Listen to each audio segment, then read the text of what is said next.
Good morning and welcome to this meeting of the Licensing Subcommittee. I'm Kevin Jones from Democratic Services. The subcommittee this morning is made up of Councillors Andrew Bolton, Leslie Heap and Noel Hadji-Michael. The first item of business is the appointment of a chair for the meeting. Can I ask subcommittee members to nominate a chair for today's meeting? I would like to nominate Councillor Hadji-Michael, please. Councillor Heap, would you second that? Yeah, I'll second it. Thank you. Thank you. It's agreed that Councillor Hadji-Michael is the chair. Councillor Hadji-Michael. Okay. Thank you very much, Kevin. Hopefully you can all hear me. Yes. Excellent. This meeting is being broadcast live, recorded, and will be made available on the Council's YouTube channel. The agenda is available on the Council's website by following the links to Your Council and Council Meeting Calendar, and you will find this meeting on today's date. The quorum for this meeting is 3 members, and all will need to be present at all times. If any subcommittee member or the legal advisor lose connection, we will pause to allow them to rejoin as soon as possible. To reduce feedback, could everyone mute their microphones whilst not speaking? After the subcommittee has heard the submission, I will ask if members have any questions on the submission, and members can also indicate they wish to speak by using the chat function. Please do not use the chat function to ask questions of officers, members, and remember that all meeting participants on the video call will be able to see what has been entered in the chat. Please also keep your mobile phones in silent or deads or switched off during the meeting. I'm Councillor Hadji-Michael. I'll now introduce the other participants in today's meeting. We have Councillor Andrew Bolton. Please say hello, Andrew. Yes, hello, good morning. Councillor Leslie Heap. Good morning. Guy Bishop, our legal advisor. Good morning. Binny Day, the licensing officer. Good morning, all. The applicant, David Hughes. Do we have David with us? Mr. Hughes, you're on mute. Oh, I don't know why that happened. Sorry, apologies. No, happens to me all the time. No problem. There are 3, I'm advisor of 3 other persons with us today who have asked to speak. We have John Dwyer. Do we have Mr. Dwyer?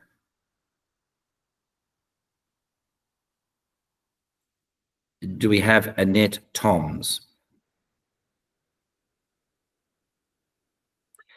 And do we have Dorothy Daly? Annette Toms, you're on mute. Ms. Toms, you're on mute. Can you unmute your camera and unmute your microphone? Ms. Toms is in the meeting. Okay. We have Dorothy Daly. My apologies if I mispronounced. Perfect. And also we do have, is it Charmaine Carmichael? That is correct. Morning. Fantastic. Okay, so Kevin, did we get Mr. Dwyer on the line successfully? Yeah, I've sent him an invitation again this morning. I can't see him in the meeting at the moment, but I'll keep watching. Could I note, please, just for the record, that a number of us only received the invitation either late last night or again, thank you, Kevin, this morning again. So we may find that some folks haven't actually had the dial-in details. I know that was certainly my experience. Okay, well, that's very important to note, and thank you for that. Now, we also have Kevin from Democratic Services in attendance. Now, Kevin, have I missed anyone from your notes? Can we just check if Mr. Johnson or Ms. Holland are in the meeting? I don't see them. Okay. Yes. Yeah. Okay. Janet Holland is in the meeting. Oh, Thank you very much. She will not be speaking. Okay, thank you very much, Janet. And apologies if there's a little bit of feedback on some people's audios. We're having a little bit of a challenge this morning. Now we move to declarations of interest. Does any member of the subcommittee, the councillors, have a pecuniary interest, non-registrable interest, or other registrable interest to declare in relation to the application today? No, I don't, Chair. No, Chair. I don't. Neither do I. So that's out of the way and sorted. Councillor, sorry, yes. may I help a little bit on the technology, given that's my background? If everyone could go on mute, please, while you're speaking, and then only unmute when they want to speak, that will significantly help with the feedback. Thank you very much, Ms. Carmichael.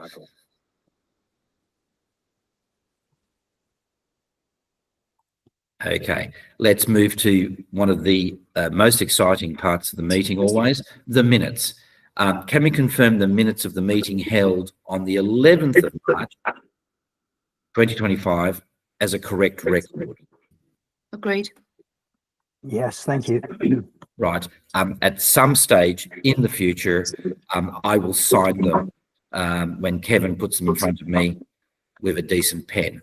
So we now move to the procedure part of today.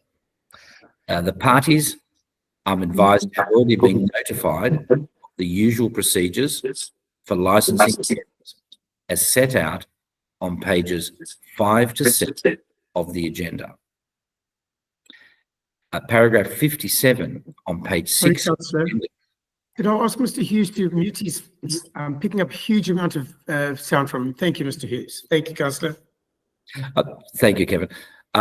Paragraph 57 on page 6 of the agenda pack deals with notification of the decision following the subcommittee's deliberations. This will firstly be confirmed by email later today, and the full details and reasons will follow within 5 working days. Are there any objections to proceeding on the basis of these procedures? No. No, fine, Chair. Okay, that's good. We can now push on to the next part, which is the actual hearing. This is the Carbonite, apologies if I've mispronounced it, the Carbonite Drinks Company Limited, 8 North Weald Lane, Kingston upon Thames, KT2 5GW, an application for a new premises licence under the Licensing Act of 2003. You'll find that Appendix A on page A1 of the agenda. We now move to the licensing officer's presentation. I call on Binny Day, the licensing officer, to introduce the report on this particular application. Thank you very much, Chair. This application for a new premises licence relates to the Carbonite Drinks Company Limited at 8 North Weald Lane, Kingston upon Thames, KT2 5GW. The application was made on 10th of February 2025 by Mr. David John Hughes on behalf of the Carbonite Drinks Company Limited. The application seeks the grant of a new premises licence to authorise the sale by retail of alcohol for consumption of the premises only, every day from 1000 to 1700 hours. The sale of alcohol is to fulfil online sales only, and there will be no public access to the premises at any time. Relevant pages of the application form and a plan of the premises are attached at Annex 1. The proposed hours of operation are laid out in Annex 2. I confirm that the applicant has advertised the application by way of public notice displayed at the premises and in a local newspaper. The application has also been made available on the Council's website. I confirm that all responsible authorities received a copy of the application. Representation was received from the Council's Trading Standards Officer in relation to the Protection of Children from Harm licensing objective. Following mediation, the applicant has addressed the concerns by making amendments to their operating schedule. These amendments are reflected in the conditions shown in Annex 3 of this report. In light of these amendments, the concerns raised by the Council's Trading Standards Officer have been satisfied and the representation withdrawn. In accordance with the Council's licensing policy, 106 addresses were consulted in writing and informed that an application had been received. 11 valid representations were received from other persons. The representations make reference to matters that relate to the prevention of crime and disorder and the prevention of public nuisance licensing objectives. Copies of the representations are attached at Annex 4. Copies of all representations have been forwarded to the applicant and have been made available to the licensing subcommittee. A map showing the approximate location of the premises is attached at Annex 5, with photographs attached as Annex 6. In considering this report, the licensing subcommittee is required to take into account the Secretary of State's guidance issued under Section 182 of the Licensing Act 2003, the Council's Statement of Licensing Policy, and the licensing objectives. The Council's Statement of Licensing Policy includes guidelines on trading hours, and these guideline hours are shown in the tables contained within Annex 7. The licensing subcommittee is asked to determine the application having regard to the representations received and any evidence heard at the hearing, in accordance with the options set out in paragraph 14 of the licensing report. Thank you very much. Thank you, Binny. Members, at this stage, the three of us can ask questions of the officer. Who would like to ask any questions at this stage? Leslie. Yeah, thank you, Chair. Yeah, I just, I'm a bit confused. It says the days of operation, as you've outlined, is 10 till 5, 10 till 1700 hours. And then in Annex 2, it's 800 to 2300. What, can you explain what the difference between those two are and why they're different? Thank you. Of course, yeah, bear with me 1 moment.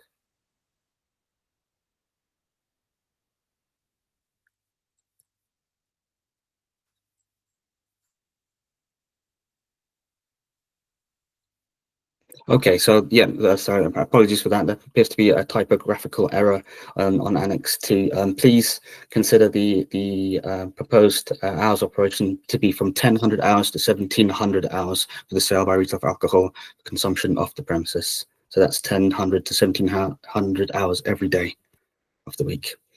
So, so not what was previously written in Annex 2. No, it's not. Yeah.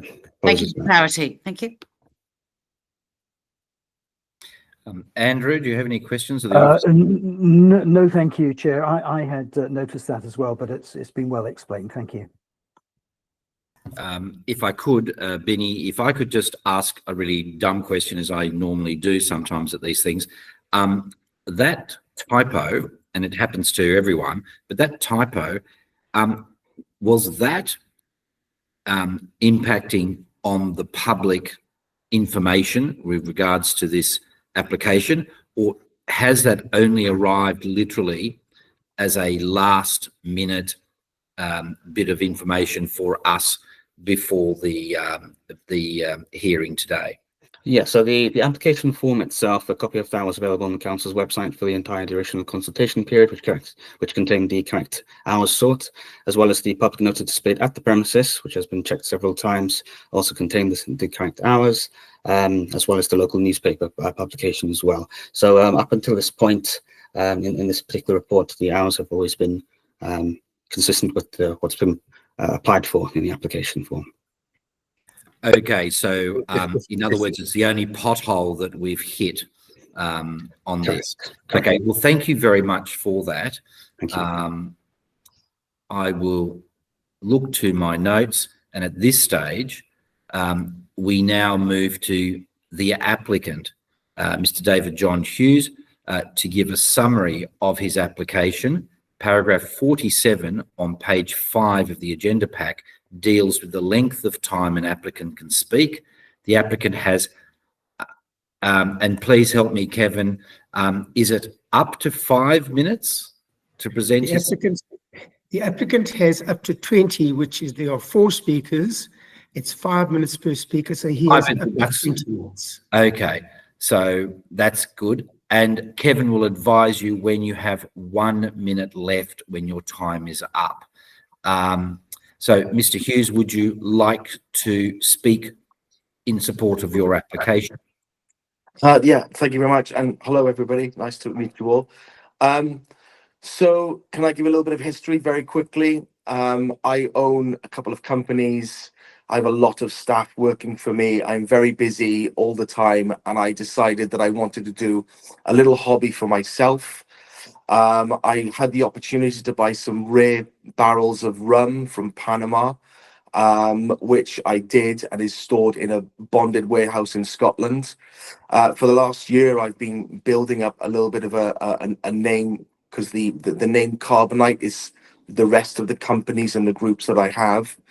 And I just wanted, instead of relying on other people to do work for me, I wanted something to do for myself.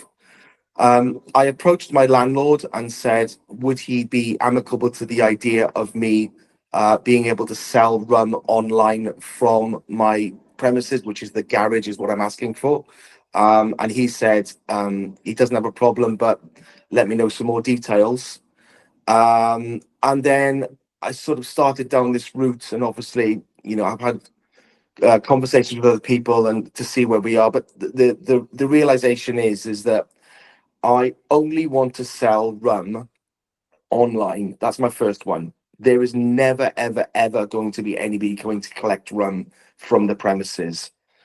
I'm very happy for that to be in a stipulation for the licensing agreement, that is not allowed. That is my first one. I've also requested, after a conversation with my landlord, I have said to him that I have read everybody's letters that they've sent about crime and disorder and everything else. So the decision that I came back with the landlord was that I would never have anything more than, say, 6 cases in the garage at any given time, all locked up. The concerns about fire and explosions that were brought up, I have then bought fireproof cabinets to store them in, to ensure that that can't happen. I've put in smoke detectors. I have put in ring cameras in the inside of the garage. The front of the garage, one of the doors is not usable at all because I have shelves behind it. The other one is permanently locked with a chain that I can unlock at any given time. The only other access is through the side door at the back, which is locked and is also on camera and is on floodlights. The front of the garage is on floodlights and another floodlight which is connected to a ring camera as well. I think I've sort of satisfied as much as I can in securing the premises, because I've taken is the letters from the neighbours on board, and I've made sure that I can satisfy as much of those as I can. As far as the business is concerned, I'm happy for there to be heavy stipulations put in place so that the community itself doesn't think that I'm about to open a pub in my garage that people can turn up and start collecting alcohol and taking away and all that stuff. That is absolutely not my intentions. There are only 1 barrel so far has been bottled. That is 235 bottles. I've already given away 15 bottles to my clients as gifts, as Christmas presents, for the work that they give me. The second barrel will just stay in a bonded warehouse until the first one's sold. So realistically, my input of my business, which you could probably say is more of a hobby than a business for my own mental health, is very, very limited. And I'm more than happy to have stipulations put on in order to prove to the area that that is not what they consider it's going to be or even turn into. I quite don't really know what else I can do to satisfy everybody else. And that is it. And just a matter of interest, that is the bottle. That is all it is, which is the brand of my company, Carbonite Rum. And like I said, it's finite. Even if I had them all delivered tomorrow, there are only 200 bottles. At the moment, I've got 6 cases in there right now. I have no reason to have more than that. And yet again, I say that I'm very happy to be that on the licensing agreement, so that that everybody's satisfied that it's not going to be what people portray it to be. I think that's it, to be truthful. Thank you very much, Mr. Hughes. Members, do you have any questions of the applicant? Yeah. Oh, Leslie. Bolton had his hand up first, I think. Should I go first? Thank you very much, Sharon. Thank you, Councillor Heath, and thank you, Mr. Hughes, for that explanation. I hope you can hear me okay. I can, yes. have a few questions for you. I think from what you said, you're not actually doing this yet, are you? It's a new venture, so you haven't started doing what you're hoping to do. I was wondering, first of all, how long are you just going to do it until your stocks have run out? The other thing is, you mentioned that the rest of the rum, if you like, from all the way from Panama, seems to be kept in a bonded warehouse in Scotland. Do you think it might be better to keep this stock in some kind of, more traditional warehouse setting rather than a domestic garage? And the other question for you is, did it strike you at all that this was a slightly peculiar use of a domestic garage, and that you were likely to, spark a bit of upset from the neighbours? So those three or four questions. I hope you can remember them. Please unmute yourself, Mr. Hughes. Okay, we go back to the first one. Sorry, I'm a bit nervous. What was the first one again? Yeah, the first one was, I think this is a new thing, so you're not actually doing it yet. No, so there was I set up the website and built the website, took photos of the bottles. I was trying to figure out how it would proceed and how I would move forward. So I've built the website and everything else, and I was just sort of testing to see not just how payments are made, but the company that I would be using for payments is an American-based company, and I had to figure out the pricing, because if I priced it at £20, they would say, well, that's £20 without VAT. Sorry, with VAT. So there was a bit of playing about with that. So we had to test it to see how that would work. We tested that online by trying to buy a couple of bottles from my company, and a couple of my friends bought a bottle from Wales to see how it goes. Then the next thing was we had to prove to DHL that sending an alcohol in the post at 48% was then in a sealed container that they were happy to then transport. So a lot of this stuff was us just trying to see the parameters that we'd have to follow in order to do it. And I just sort of I was pottering this in and outside of my main job, and just saying, and I didn't really sort of consider it any more than that. Okay, thank you, Mr. Hughes. So the other questions, just briefly, would you be intending just to keep this going until, as it were, the Scottish stocks run out? And I also noted that in Scotland you're using a warehouse. Would it not be better to use a warehouse here for this particular activity? And the other thing was, did you expect trouble, as it were, from the neighbours? So in regards to finding a warehouse in this area, I didn't look into it. To be honest, I wanted this to be something for myself. Going back to it almost being a bit of a hobby, because of the amount of staff that I have working for me and people, I just wanted something that I would do on my own for like I said, my own mental health, but please don't take that into any consideration. That's the reason why I wanted to do something on my own. I didn't take into consideration warehouses in the local area, and I haven't explored that whatsoever, and that's the first time that I've even considered it now that you've brought it up. In regards to the barrels that I've already got, to be honest, you know, I don't think I'll sell anything more than one, maybe two a week at a maximum. I'm gonna have to find a way to advertise it a little bit. If I sold half of it and the rest of it got given away to clients, I'd be really happy with that. In order to sort of help my own main business. Will I carry on? I'd have to see how this went, but we are a long way away from that, that decision even coming in.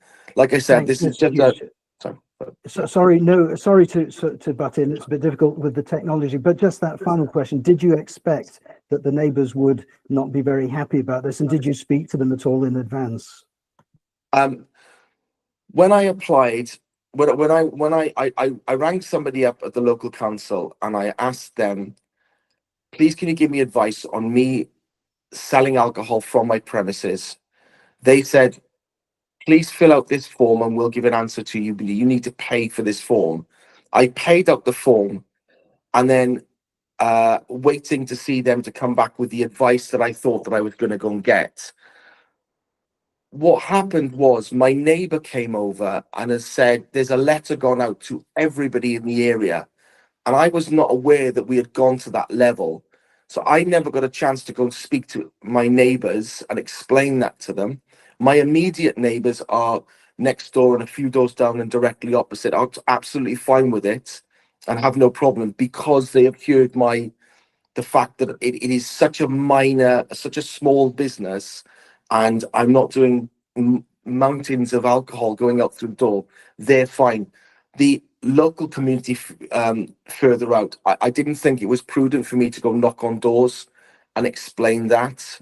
That's not something I think would have been appropriate for the circumstances. That's all right. Thank you, Mr. Hughes, for quite fulsome explanation of where you're at, as they say. Thank you. Thank you. Leslie? Yeah, just a couple of questions. Hi, Mr. Hughes. Hello. Am I right in thinking that the rum in the bonded warehouse is there, then it gets brought to your garage and is distilled into bottles there? Have I got that process? No. I haven't. Okay. It comes fully bottled, fully labelled, all packed up properly, and I only pay for it. I pay the stamp duty on it, and then it gets delivered. So the amount of alcohol in my garage is based on how much stamp duty I have. And just so I can put a bit of an issue on it, I cannot have much alcohol inside the garage anyway, because the difference in temperature between a bonded warehouse, which is controlled, and my garage will affect the glue on the label. It will start a kind of bubbling effect. So there are so many different reasons why I cannot store more than a certain amount in there anyway. And like I said, I'm happy for that to be a stipulation. But that is very simple. So I have to pay for it. I have to pay for it to come out of the bonded warehouse anyway and pay the stamp duty on it. Sorry, I'm babbling. No, thank you very much. And my other question is, do you intend, you mentioned DHL and that, is this intended for not just national here distribution, but across other parts of the world? No, I haven't even considered that. DHL, they wouldn't be even coming here to collect it. I would take it up to I have sat down with the conversation with the gentleman in Richmond mailbox, and because of the stipulations and the way the bottles have to be sent out, I have to follow a very strict protocol. So I'm not having DHL coming here to come and collect stuff. I would personally take it up there, and I go past Richmond every day to go to work. So I don't want it to bring anything to the building, to the house, as far as I'm concerned. So thank you. So that just sort of leads on to my final bit of that.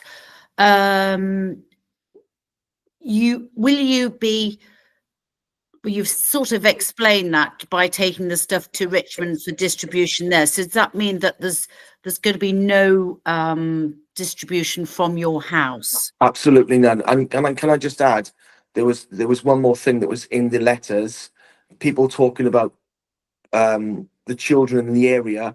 I have 2 children that play in the den at the back and everything else in the area. I do not want delivery drivers and general public at any cost coming in to collect. As far as I'm concerned, it's the delivery from the bonded warehouse, and it is no other impact on this area whatsoever. Thank you very much indeed. Thank you, Mr. Hughes. If I could just ask 1 or 2 quick questions. If I understand it correctly, every bottle that you will sell will come from Scotland to your premises, stored in your garage, and then you will take the item to Richmond for dispatch, for a better word. Yes. So how will you transport the bottle from your garage to Richmond? I just get on the bus, to be truthful. I catch the bus every day up to Richmond, and it drops me off right next to mailbox. Just walk straight over there. I've never learned to drive, so I don't drive. My wife is the driver. And secondly, and my apologies if it's in the paperwork and I've missed it with my eyes. No, please. What is the capacity? What is the limit that you can store in your garage? I mean, mine's a double garage that we do not park our car in. I could put, if I wanted to, I could put 10 pallets in there quite simply and stack it all up. But the restrictions that one from the decision that I've made alongside my landlord, from the stipulations that I'd love to put in there that there was no collections, and I'm happy for there to be a stipulation that I can never have over a certain amount of alcohol in the garage, which I'm more than happy to be put into the stipulations as well. To add to that, as I mentioned, the glue on the bottles, the actual label will start to bubble, and it will devalue it because it just won't look very good. So as far as I'm concerned, if I'm selling 1 bottle a week, I have no reason to have anything more than 4 or 5 cases in there at any given time. No reason at all.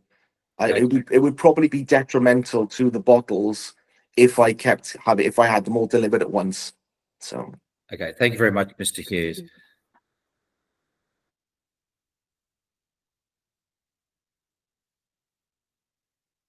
Sorry, my apologies, moving from screen to screen. If there are no other questions from members, then we will move to the next part of the hearing, which is responsible authorities. As set out in the report, representation was received from the Council's Trading Standards Officer in relation to the protection of children from harm licensing objective. Following the mediation, the applicant has addressed the concerns by making amendments to their operating schedule. These amendments are reflected in the conditions shown in Annex 3 of the report.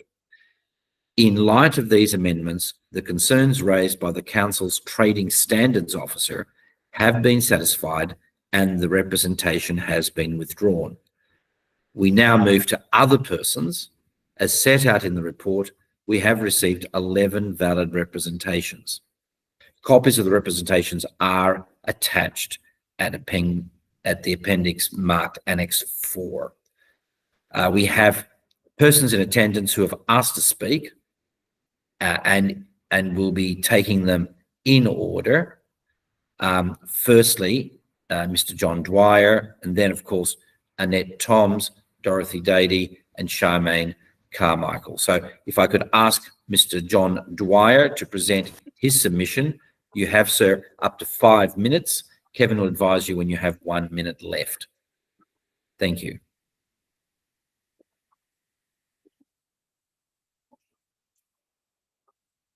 Mr. Dwyer, are you with us? Could you unmute yourself, please, Mr. Dwyer?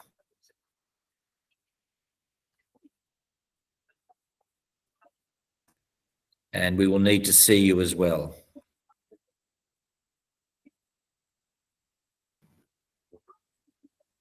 Chair, can I suggest that we move on to the next one while Mr. Dwyer sorts his connection issues out? Mr. Dwyer, if you need to phone me, you've got my number. Okay. Then if we could maybe move to Annette, is that possible, please?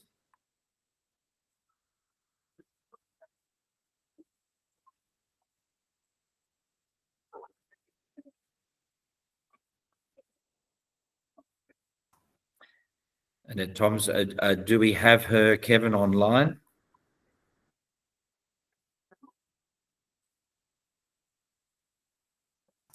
Apologies, everyone. We seem to be having a slightly more troubled licensing committee meeting than we normally have.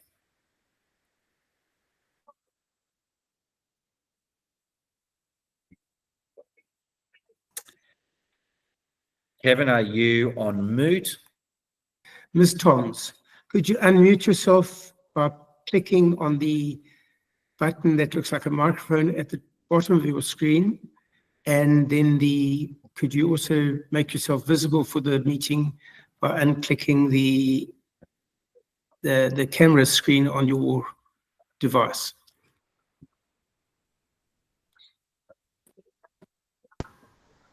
Hello? Hello. Can you hear me? We can hear you, Ms. Toms. Oh, very good. My concern is that all of this goes against our covenant here on the properties as owners. And using the properties as a place of retail are restricted. And I cannot understand. I can't hear anybody now. Sorry, Miss Toms, apologies. If you could put your camera on. I tried and I wasn't able to, so you'll have to take it voice only. I'm just simply saying, and it was within my stipulation, that the covenant on our properties restricts any business property premises, the premises being used as business. This is a private dwelling. It's the Royal Park Estate. We've all made every effort to be here, to live here. And maybe there were mistakes within the original application, but I would think by now we're aware that there's been a tremendous amount of trouble, which possibly the applicant is unaware of. And I understand that because it was happening over at Kestrel Place. We're very near to social housing, and there's been extreme bad behaviour backing onto private properties here. And it's a matter of time before they get hold of the idea that there's a treasure trove just round the garage, and they'll be there. It's just literally 50 metres from where this garage is based. And it would be, at the moment, I haven't experienced the trouble, but I'm aware of neighbours who've lived through horrendous ordeals along the back of Kestrel Place. We're talking steps away. And I feel very sorry for people that have had the need to tolerate that behaviour. And you can imagine this has really, really upset them dramatically. That whole strip of cottages have had abuse, all sorts of things going on. I haven't experienced them, and I don't wish to experience them. So that is my objection, that seems to be being ignored by the committee.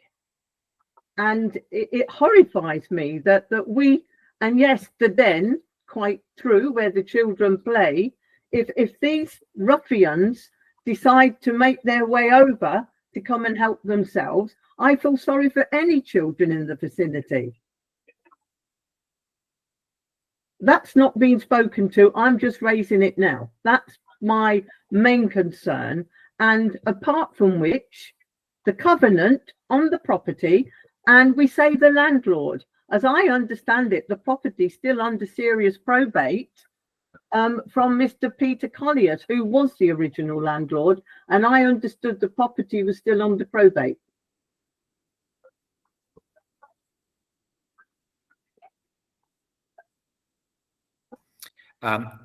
Ms. Thoms, have you concluded your submission?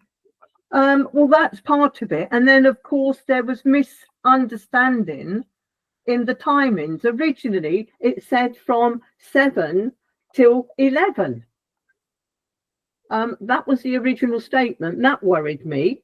The fact that yellow lines are about to be implemented into Northfield Lane will create, but obviously I hadn't realised that this product was going to be delivered by bus. And we're talking, you know, a very exclusive product. I had no idea that that was happening, but I am concerned about experiences that I haven't been exposed to. I have to be honest, I've heard of, but I do know neighbours have been through awful conditions, and I'm sure the council, if they want to, can get access to the information I'm discussing, where and the you know, to see what has actually happened. They've only just evicted the lady that was causing all this trouble and running drug gangs, and I mean, it seems crazy, but that's the case. It's been, for some of the neighbours, it's been horrendous, and you know, and obviously they are terrified of this. And as was said by, okay, fair enough. Thank you very much, Ms. Thoms. Mr. Dwyer, I can see you, and hopefully we can hear you. And thank you for sorting out your tech. Can you hear me? Can you hear me? Yes, we can. There's a little bit of static, but please do your best. Right. Thank you very much. I'm sorry I was late because we didn't receive the email. I got an indirect email from Dorothy, but we never received from Biniac the email inviting us to the meeting. I'm not sure why, but anyway, the main concern that we have with the proposal, if I understand it, there's going to be expensive bottles of alcohol stored in the garage, and it won't be long before thieves realise that it's worth breaking into. And we all have things in our garage, but I'm not sure how expensive these drinks are going to be. Can someone advise me on that? Well done. Come on. Mr. Hughes. Sorry, Chair, this is a time for Mr. Dwyer. Yes, Mr. Hughes will get a chance to respond later. Mr. Hughes will address those issues, Mr. Dwyer, when he gives a response back. Okay, well, so that potential for crime is one of the main issues that we have in my household here. And storing expensive alcohol in a garage does not seem like a safe thing to do. And that's our main concern.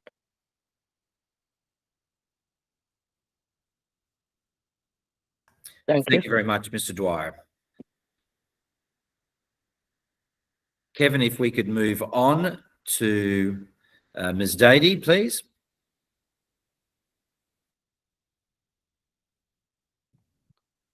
Hi, everybody.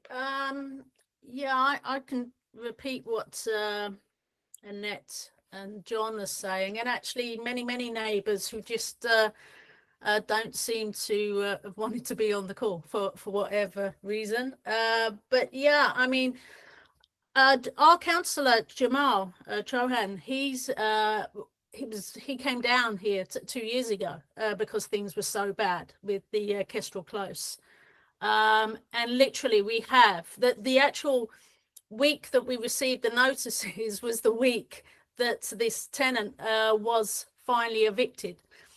So we've had to deal with an awful lot of abuse, aggression, it was just totally unacceptable. The council did nothing.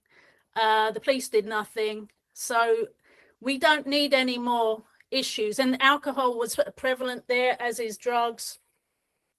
I know from my Ring doorbell that we have visitors during the night trying their luck.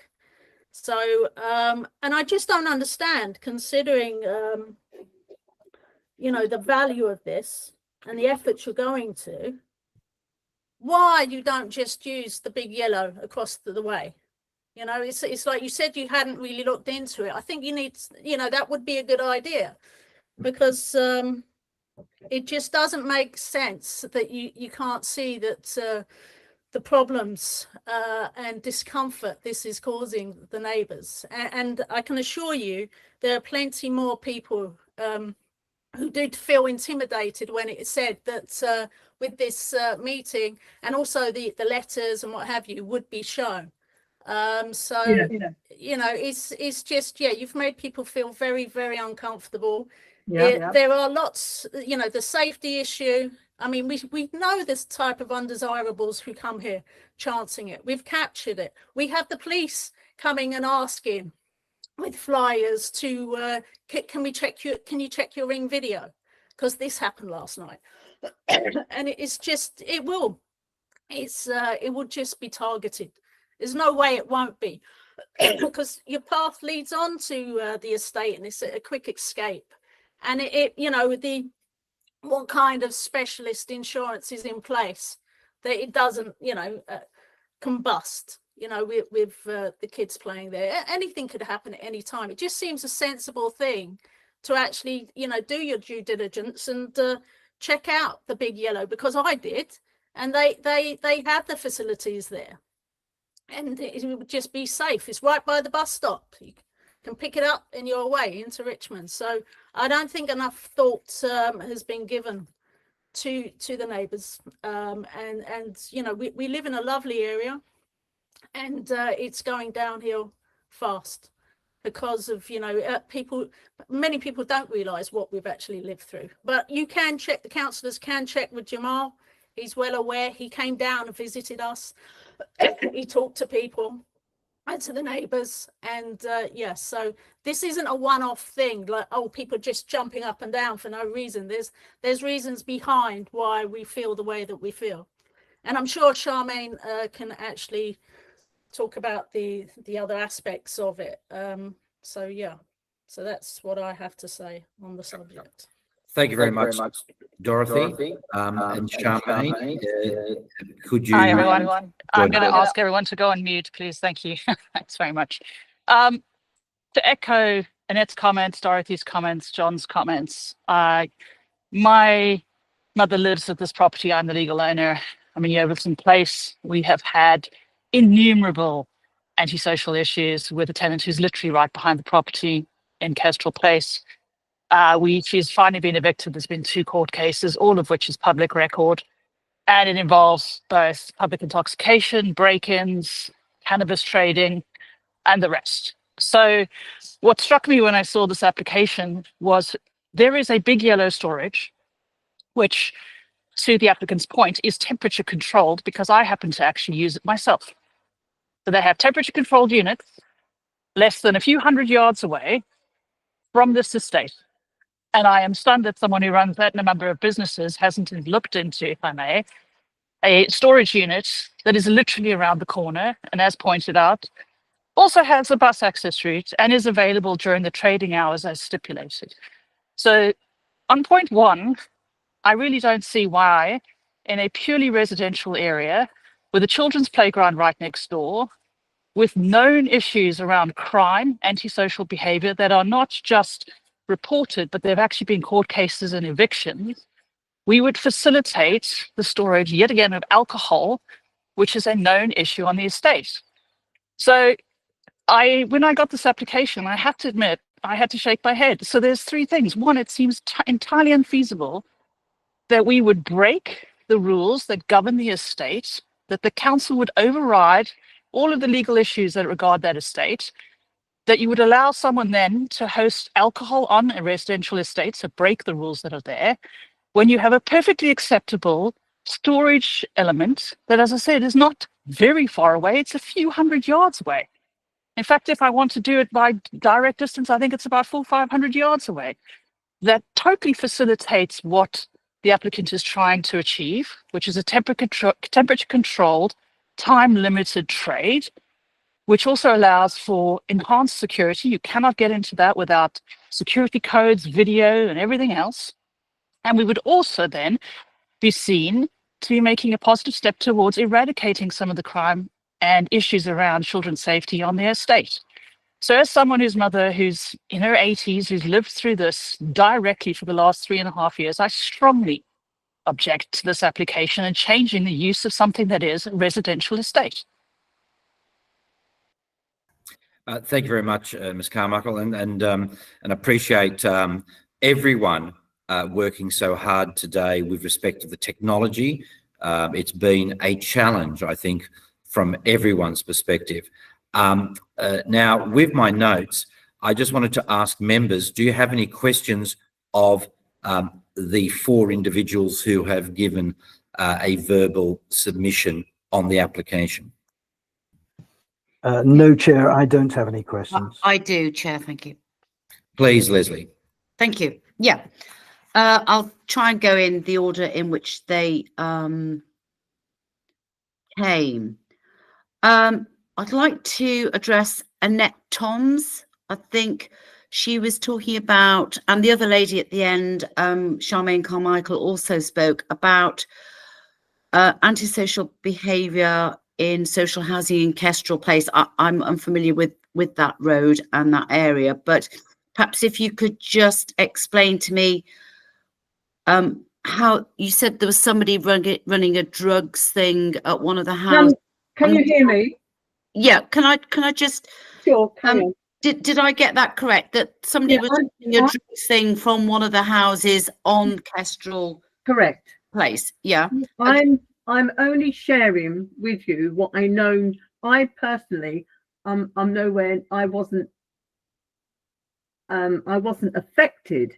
I heard about this as a result. I knew it was unfolding. I had heard it went on for a long, long time, and several neighbours were very upset. And there are other neighbours that aren't on here, as Dorothy said, that were also affected. A row of cottages running across the, from the estate. On the photographs you have of the garage, all the little cottages at the back of that photograph where the garages are were subject to this unpleasant behaviour from Kestrel Place. They backed on. Thank you. That's fine. Okay, and if you would like, before we finish, there's more information. As Carmel, the other speaker, said, you can go back, and all of this, that the person has just recently been evicted. So I've got that. I've got the picture. Thank you. Can I move on to my next question, please? Sorry, Leslie, you asked a question of me. Well, too, it was so a simple question. Yeah, no, I just can provide you a direct answer. It is already, there's been an eviction notice served. The councillor is aware. It was a 3-year process, and the police have been called out, to my understanding, at least 4 times over the period, if not 5 or 6. It was issues involving cannabis use, alcohol. And also, and now to explain, you asked about location. Kestrel Place is, if I want to say, 150 yards away from this applicant's property, thereabouts. It's directly behind Yeovilton Place, so it is within. You had to draw a very small circle from that house to this applicant, very, very, very close. But as I said, all these issues are of public record. Thank you. To move to my next question, I think it was also Annette who mentioned something about the implementation of yellow lines in that area, which... Yeah, basically, as a result of Thames Water about to explore along the side of Northfield Lane, there's yellow lines are going to be introduced, which is regularly a big parking activity. All of that traffic will migrate. A lot of it will come into Yeovilton Place, which will congest this area more so. That's no longer as relevant as it was looking with the delivery of things to the garage, but it will get, parking around here will become in more intense. Let's put it that way. And am I right in thinking that there are no parking restrictions in the area in which you live at the moment? At the moment, no, but they're going to be introduced the whole length, running pretty much opposite to the property we're talking about. Thank you. And my last question, sorry to go on, but I think Charmaine might be able to. You mentioned intimidation, or whoever mentioned intimidation. I'd like to just ask, by whom and to whom was that? I can just provide the first hand. My mother lives at 29A, this is at 82. The tenant, which is directly behind her property, which was in number 18 Kestrel Place. Yes. She and some other people who were regularly attending that property, which unfortunately included a gang of folks who arrived with balaclavas and holding what unfortunately looked like machete-type knives, arrived at the property and would stand in the middle of broad daylight and shout at my mother, tell her that they were going to beat her up. This has been a very, very, very serious situation. And as I said, the council is aware. There've been letters written, police reports taken. No, I know, but I'm just trying to provide some details. So the intimidation started there, but there have been issues with the social housing tenants, unfortunately, as I said, which are very, very close to this property. And can I just ask one last question? Please. Charmaine, have these people now been removed? As of less than a few days ago, yes. Intimidation. Yes. Thank you very much. So they have, they and the property is, from what I can see, boarded up at present, and then they're about to have new tenants in there. Thank you very much. Thank you. That's all my questions, Chair. Sorry to go on. Oh, thank you very much. Now, Kevin, you're going to assist me in that we seem to be going into the closing statements section of the proceeding. Is that correct? That is correct, Chair. And with the closing statements, we have a closing statement by Mr. Hughes as the applicant, but do we have any closing statements required of anyone else? Chair, each person who has made a statement is able to make a closing statement, summarising or whatever they wish the items that they have already addressed the committee with. Great. I just wanted to spell that out for everyone. So maybe in the order that we took it, if you so wish, starting with Ms. Toms, and then Mr. Dwyer, then Ms. Dady, and then Ms. Carmichael, if you would like to give a closing statement which summarises your position on this before Mr. Hughes gives his closing statement. Ms. Toms, do you have a closing statement?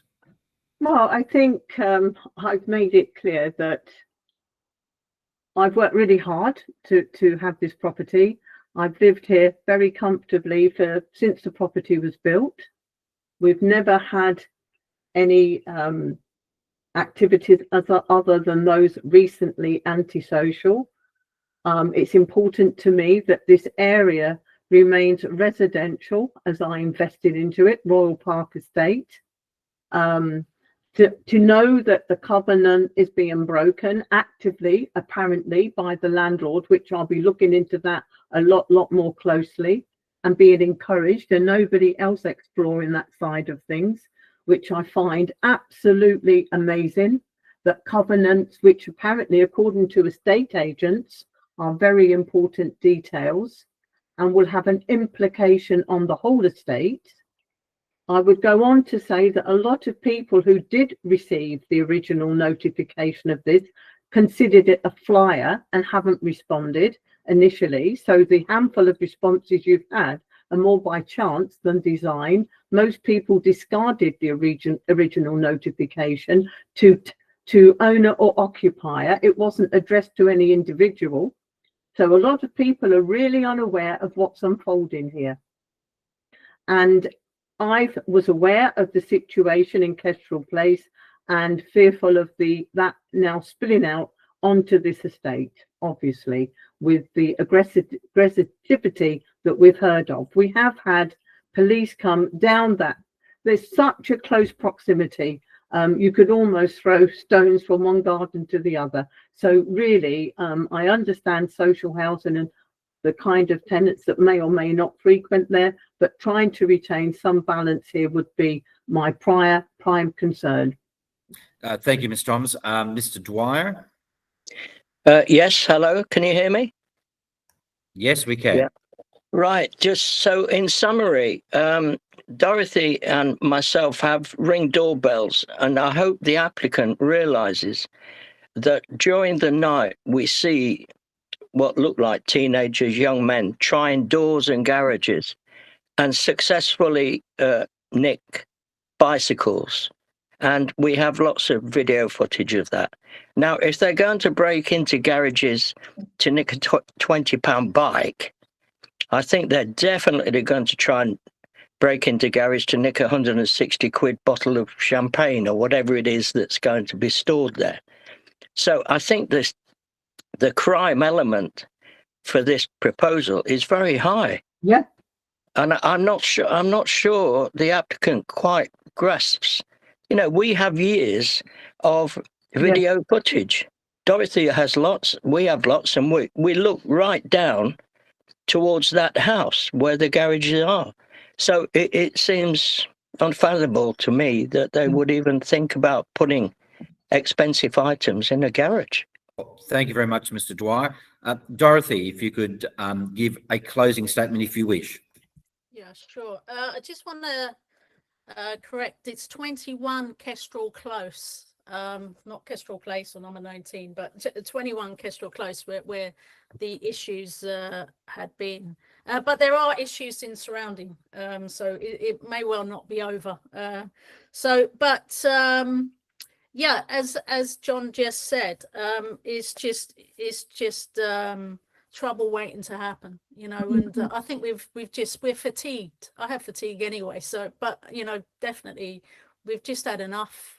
We'd like a little bit of support, you know. We did ask Jamal to actually come on this call because he knew the history, and he didn't. He chose not to, so that's his choice.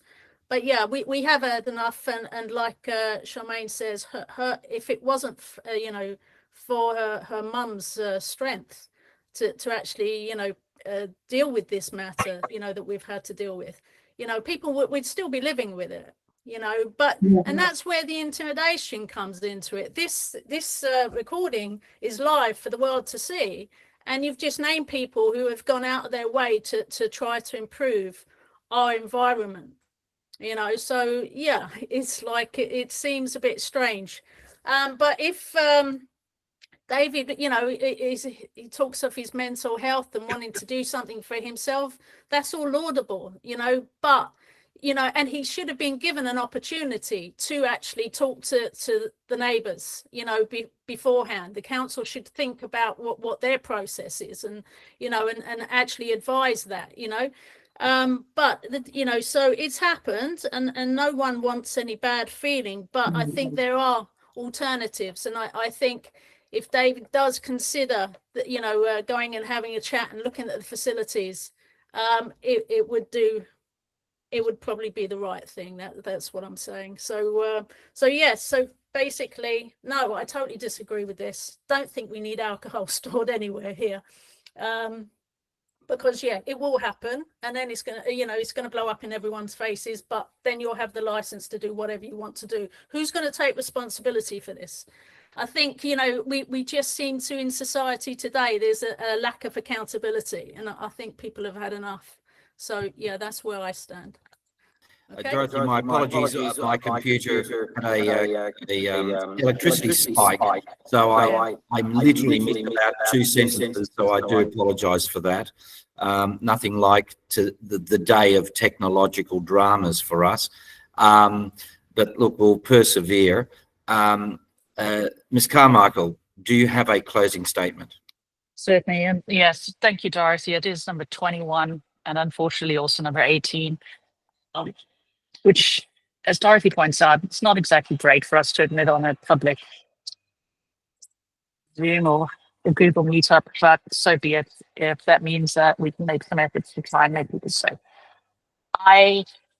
My conclusion is I'm a business person too, and I've been trained to, when I think of scenarios, to think of what's the worst headline you can imagine, and then work backwards from that, so that whatever actions you take in a difficult conversation, a difficult situation, are addressed. And my headline would go as far as to say the council overrides local concerns to allow sale of alcohol near a children's playground when there is perfectly adequate, in fact, more adequate storage a few hundred yards away. And if I just put that into context, I honestly think that I don't know that every single element of this has been considered the way it should.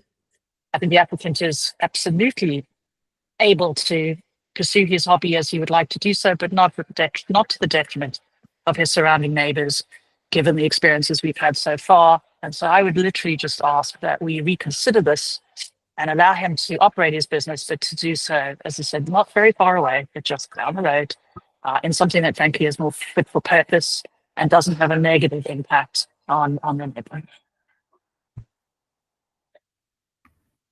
Thank you very much, Ms. Carmichael.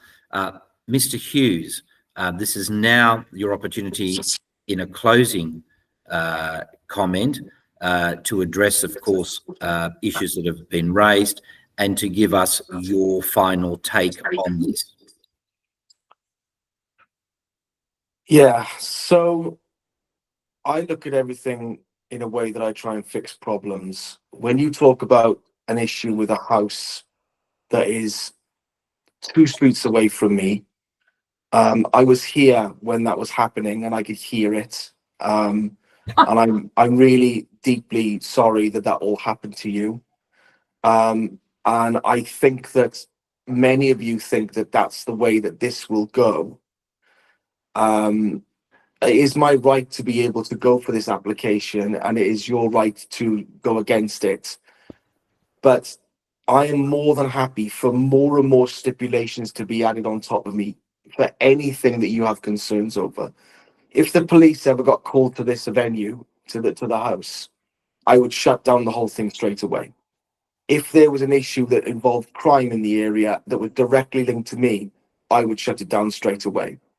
I would make sure that I appease as many people as I can and look after everybody's concerns and give me the ability to prove to you that it's not going to be what some people seem to think is going to go to such an extreme.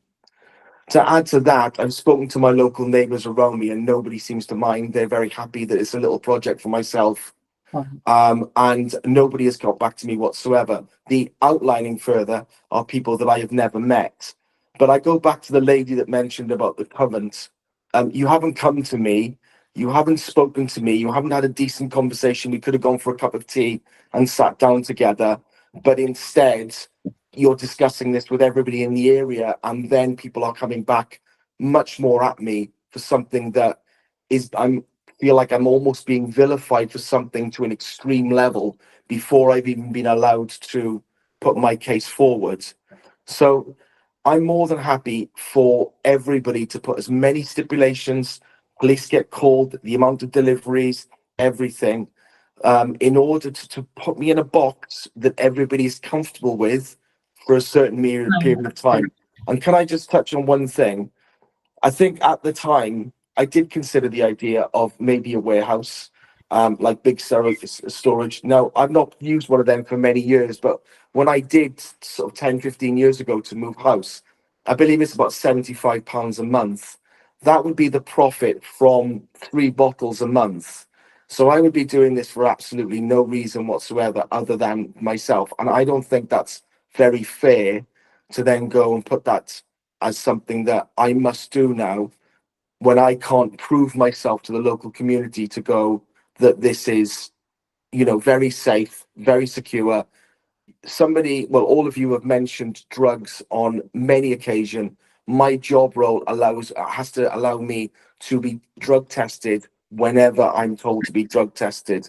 You know, I work in the security industry, and this is part of my job, is to make sure that You know, that is it. But more importantly, my job as a father is to protect my family and protect my home and protect the people around me. And for me, that is really important. So to be vilified before anything has even begun, I think is a little bit difficult for me to sort of take on board. And I am more than happy to go and sit down and talk to people without them reaching out to local councillors and talking to the people in the estate agents, because this is all getting back to me. And I think that's really unfair, because you talk about being a covenant, but you've not come round to have that conversation. And to the gentleman who had the conversation about they've got hundreds of hours of people looking at breaking into cars and that kind of stuff, I haven't seen you share that with any of the community. I've not seen that being posted anywhere. Have a little look at this. There's no neighbourhood watching here. So when your concerns are coming through, I would agree with you if I had a bigger picture, but the bigger picture has been kept away from me, and now I'm being vilified. So I'd like to say, if we could bring your comments to a conclusion, and I Yeah, appreciate so- that we've had people being very flexible and accommodating with the process. So, Mr. Hughes, does that bring your closing? It does. I'm there if anybody wants to talk about it at any given time. Absolutely any given time at all. Not a problem. So yeah, there we are. Well, thank you very much, and thank you everyone for what has been an extended period of Thank you. I'm very mindful that all the documentation and all the paperwork that you would have received as an applicant and as a resident would have made full mention of the licensing arrangements and the licensing framework, which this decision will be taken. The committee will need to resume in another meeting in a few minutes' time to make a determination. That determination will be advised by email today, and then subsequently within 5 working days a full decision with reasonings will be sent to the applicant and all the parties today. I want to thank everyone, in particular Kevin and Binny, for their efforts, and also thank Mr. Bishop, our legal advisor, who has been online right through the proceedings. My apologies for missing a few seconds twice because of an electricity spike. The joys of central London. Maybe we're not having a great day here, but thank you very much, everyone. If we could ask the committee members to resume in the other meeting room and to come to a determination. Thank you very much. Thank you, everyone. Thank you very much. Thanks very much. Everybody. Thank you. Thank you. Thank Thanks. you. Bye.